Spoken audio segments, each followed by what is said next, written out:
காட்டு நெல்லிக்கால அவ்வளோ health benefits இருக்கு. குறிப்பா இதுல விட்டமின் சி அதிகமா இருக்கு.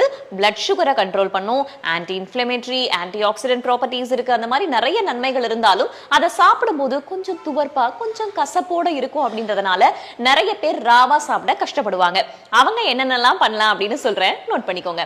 ஒன்னு, ஆம்லா ஜூஸ், அதாவது காட்டு நெல்லிக்காய் கூட இளநீ இல்லைன்னா தண்ணி, கொஞ்சம் தேன் விட்டுட்டு நம்ம அரைச்சு அதை ஃபில்டர் பண்ணி ஜூஸா நம்ம எடுத்துக்கலாம், இல்ல ஷார்ட்ஸாவும் நம்ம எடுத்துக்கலாம். ரெண்டாவது, இதை சட்னியாவும் செய்யலாம். குறிப்பா எப்படி பண்ணலாம் அப்படின்னு பாத்தீங்கன்னா, ஆம்லா இருக்கு இல்லையா, காட்டு நெல்லிக்காவை அதை உடைச்சு போட்டுட்டு பச்சை மிளகாய் போட்டுட்டு கொஞ்சம் ஜாகரி போட்டு உப்பு சேர்த்து அரைச்சு நம்ம சட்னியாவும் வச்சு சாப்பிடலாம்.